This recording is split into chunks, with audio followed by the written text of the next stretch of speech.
ہمارے خداوند یسوع کی انجیل مقدس لوکا کے مطابق اس کا 5واں باب 17 سے 26 آیات تک۔ ایک دن یسوع تعلیم دینے بیٹھا تھا تو فریسی اور علماء شرع پاس بیٹھے ہوئے تھے جو جلیل اور یہودیہ کے ہر قصبے اور یروشلم سے آئے ہوئے تھے، اور خداوند کی قدرت شفا بخشنے کو اس کے ساتھ تھی۔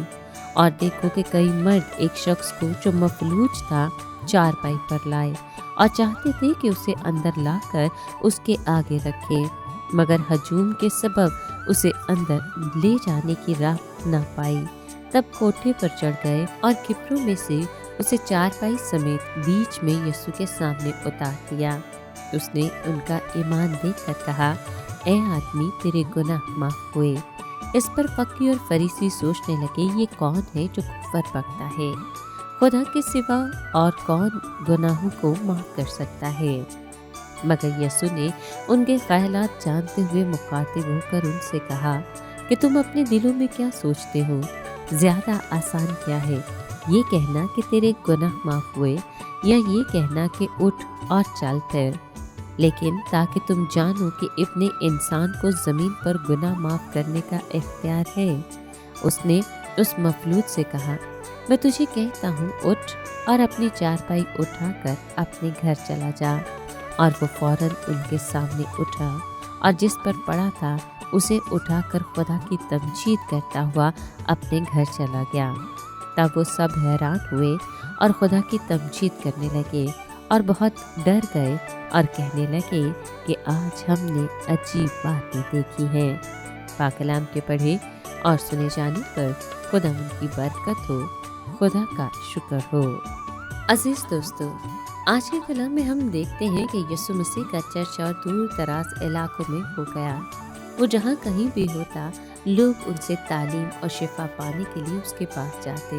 کچھ عرصہ سنسان جگہوں میں رہنے کے بعد یسوع مسیح دوبارہ سے کفرنہوم میں آئے، جہاں وہ اکثر ٹھہرا کرتے تھے۔ جلد ہی جلیل کی جھیل کے کنارے واقع اس شہر میں یہ خبر پھیل گئی کہ مسیح یسوع واپس آ گئے ہیں۔ اس وجہ سے بہت سے لوگ اس گھر میں جمع ہو گئے جہاں یسوع موجود تھے۔ ان لوگوں میں فریسی اور شریعت کے استاد بھی شامل تھے جو جلیل اور یہودیہ کے کونے کونے سے آئے تھے۔ کچھ تو یروشلم سے بھی آئے تھے۔ اس گھر میں اتنے لوگ جمع ہو گئے کہ گھر کھچا کھچ بھر گیا، یہاں تک کہ دروازے سے اندر آنا بہت مشکل ہو گیا۔ پھر یسوع لوگوں کو خوشخبری سنانے لگا۔ اس کے بعد جو کچھ ہوا اس سے پتہ چلتا ہے کہ یسوع مسیح کو دکھ، تکلیف اور بیماریوں کی جڑ کو دور کرنے کا اختیار ملا ہے، اور وہ جسے بھی چاہے اسے شفا دیتا ہے۔ جب یسوع مسیح گھر میں بیٹھے تعلیم دے رہے تھے تو 4 آدمی ایک فالج زدہ شخص کو ایک چارپائی پر اٹھا کر لائے۔ وہ چاہتے تھے کہ یسوع مسیح ان کے دوست کو ٹھیک کر دے، لیکن گھر میں بھیڑ اتنی زیادہ تھی کہ اس شخص کو یسوع کے پاس لانا ممکن نہیں تھا۔ اس شخص کے دوست اس مایوس کن صورتحال سے کیسے نپٹے؟ وہ گھر کی چھت پر چڑھ گئے اور پھر انہوں نے چھت میں ایک بڑا سوراخ کر کے اپنے دوست کو چارپائی سمیت اس جگہ اتار دیا جہاں یسوع مسیح موجود تھے۔ کیا یسوع مسیح یہ دیکھ کر ناراض ہوئے؟ نہیں، بلکہ وہ ان لوگوں کے ایمان کو دیکھ کر بہت متاثر ہوئے۔ انہوں نے فالج زدہ شخص سے کہا کہ تیرے گناہ معاف ہو گئے ہیں۔ مگر کیا یسوع مسیح واقعی گناہ معاف کرنے کا اختیار رکھتا تھا؟ شریعت کے استادوں اور فریسیوں کو یسوع کی یہ بات بالکل اچھی نہیں لگی، اور وہ سوچنے لگے، یہ آدمی کیا کہہ رہا ہے؟ یہ تو کفر بیان کر رہا ہے۔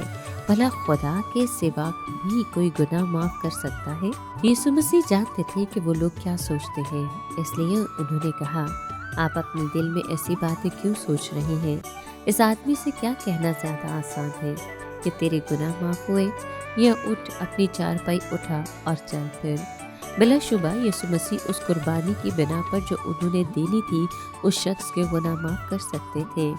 پھر یسوع مسیح نے وہاں موجود سب لوگوں پر یہ ثابت کیا کہ انہیں زمین پر گناہ معاف کرنے کا اختیار دیا گیا ہے۔ انہوں نے اس فالج زدہ شخص کی طرف دیکھ کر کہا، میں تم سے کہتا ہوں کہ اٹھ، اپنی چارپائی اٹھا اور اپنے گھر کو جا۔ وہ شخص فوراً اٹھ گیا اور اس نے اپنی چارپائی اٹھا کر سب کے سامنے باہر جا کر سب کو حیران کر دیا۔ اور پھر یہ کہتے ہوئے خدا کی بڑائی کرنے لگا کہ ہم نے پہلے کبھی ایسا نہیں دیکھا۔ مسیح یسوع نے اس موقع پر جو کچھ کہا، اس سے پتہ چلتا ہے کہ گناہ اور بیماری کا آپس میں تعلق ہے۔ بائبل میں بتایا گیا ہے کہ سب سے پہلے انسان آدم نے گناہ کیا، اور آدم کی اولاد ہونے کے ناطے تمام انسانوں نے گناہ کے اثرات یعنی بیماری اور موت ورثے میں پائی ہے۔ مگر مستقبل میں یسوع مسیح خدا کی بادشاہت کے بادشاہ کے طور پر ان تمام لوگوں کے گناہ معاف کریں گے جو خدا سے محبت کرتے اور اس کی خدمت کرتے ہیں۔ تب ہر طرح کی بیماری کا نام و نشان ہمیشہ کے لیے مٹ جائے گا۔